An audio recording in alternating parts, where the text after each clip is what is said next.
hands up in the air. William looked up and saw her. He told old Hoppin' John, he said, whoa.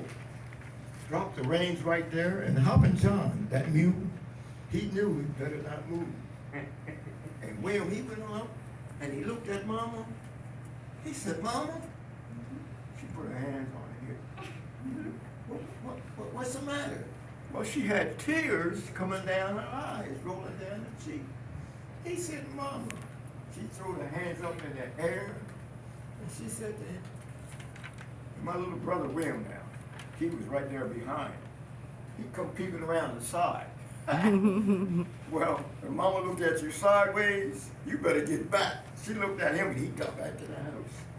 I run up to Mama. I said, Mama, what's the matter?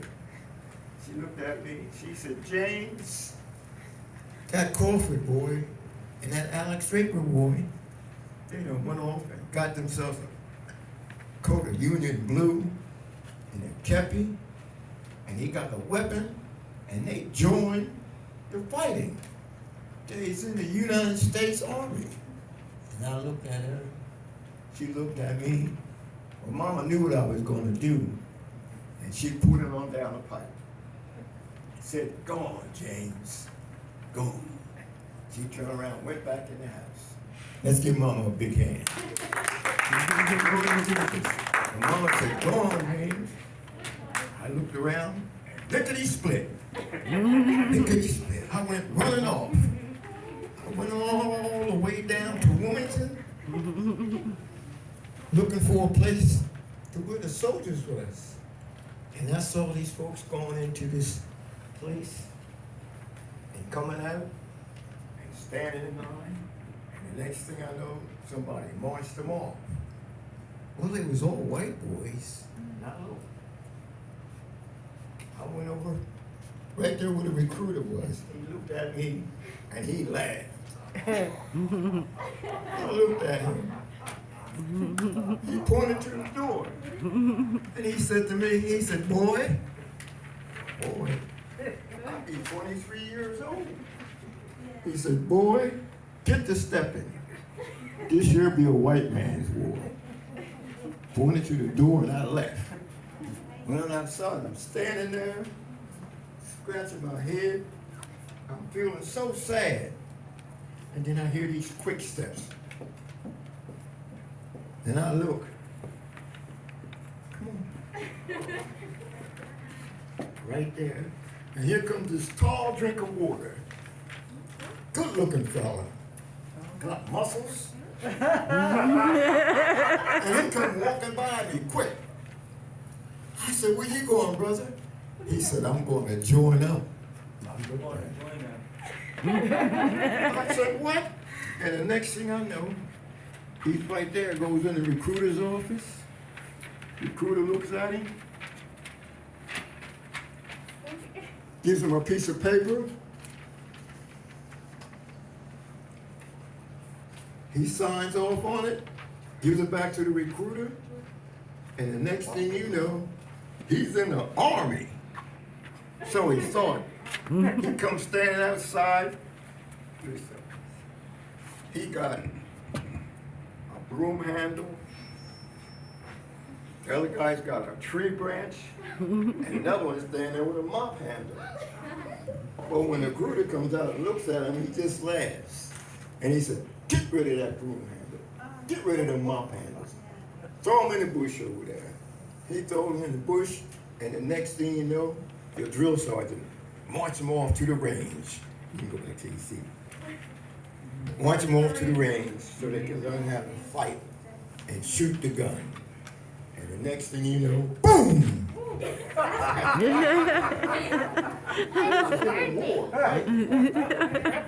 Private James Elder in the war fighting. And they fought back and forth.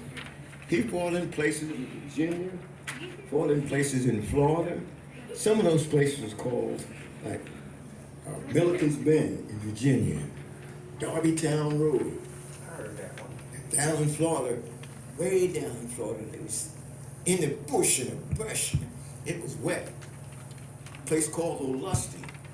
They fought back and forth there. Next thing you know, he's back up Virginia fighting, back and forth. And at a place called Darbytown Road, boom, he got wounded. They put him in the hospital, and the doctor told him he was going to get well.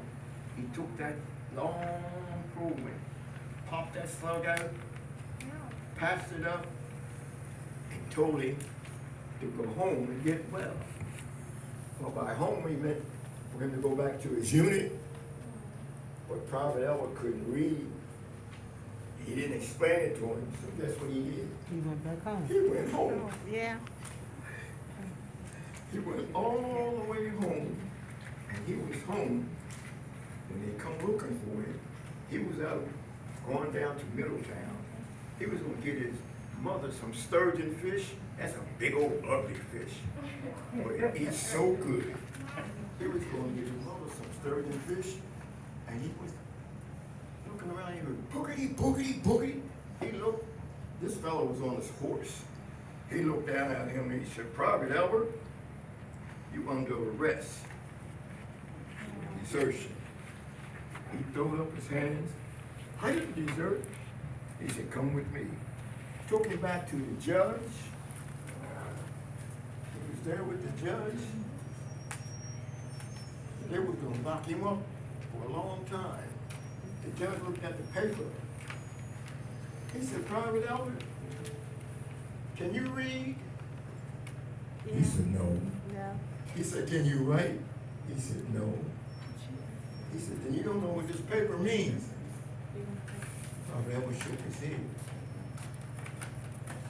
Judge looked at it again. He said, "Private Albert, because you didn't know what this paper said, you can't read or write, you are hereby exonerated." Private Albert said, he was standing there, shaking and scared. He said, "Son," he called me son. I said, 23 years old. That means you're not guilty and you can go back and join your unit. And that's what he did. He went back and joined his unit, and he was in fighting all up and down the pike and up and down the river. They put him on a steamship and went all the way back to Virginia, fighting back and forth. Well, don't you know, there was a place way down in the swamp area along a thing called the Combahee River. Well, don't you know, they had prisoners in there. Some of the prisoners they called contraband. That was us, people of color, black folks. They was called contraband. And in that same prison, they had some indentured folks. That was a nice name for white folks who were prisoners of war in this prison camp. And there they were all suffering. Well, don't you know, the U.S. colored troops went down there to free them, and it was led by a woman. She was only about 5'9". When you looked at her, you didn't mess with her because she had a pistol, sometimes a rifle. She went down to the river, looked over, seen all them prisoners over there. She told the soldiers that she was with. She was in front of the troop. They was all lined up. She looked at them. They wondered what they was going to do. And she looked at them. She said, "Wade in the water. Wade in the water." Wade in the water. Wade in the water, children. Wade in the water. God's gonna trouble the water. And they waded right into the water, went across the Combahee River. Harriet told them to line up. Boom! They freed them contraband, them colored prisoners, and their indentured white prisoners. Freed them, turned them loose. She went on back. Maryland, of all places. That's where she was born. Went back to free her brother, father, and some other boys, and take them all the way up to New York. And they was free. And she went back looking for more folks to free. The war was still going on. And Prophet James H. Albert, he was there, fighting, shooting, marching back and forth. And they had rallying songs. These songs brought all the troops together. And Private Albert was one of the flag bearers. And as they marched off the battle, you could hear them coming. The Union forever, hurrah, boys, hurrah. Down with the traitor, up with the stars, and we'll rally once again, boys, we'll rally once again, singing the battle cry of freedom. The Union forever, hurrah, boys, hurrah. Down with the traitors, up with the stars, and we'll rally once again, boys, we'll rally once again, singing the battle cry of freedom. And don't you know, under that flag, Old Glory, James Elwood fought. He fought hard in many battles, all up and down the river, all up and down the pipe. He fought very hard. And due to the training he got up in Pennsylvania at a place called Camp William Penn, he was a good soldier and a mighty fighter. He fought until the war was over. It was 1865. And they fought the Confederates and beat them down. Don't you know, the war was over. And Prophet James Elwood came back home to Wilmington, Delaware, down in Delaware City and Polktown. And he lived to be 42 years old. And he died of a disease. It was called tuberculosis, TB. At 42, Prophet Albert died. And he's dead and buried now at a cemetery on the Branch Canal, right there in Delaware City. There's a cemetery there with signs up telling you that Private Albert, C Company, HUS Colored Troops, is buried in this cemetery with 4 other U.S. Colored Troops from Delaware, Maryland, Polktown. And their graves are marked, and you can read their names. We have it on signs up there. But Prophet James Elwood, C Company, fought bravely and helped win the Civil War and free, along with Harriet Tubman.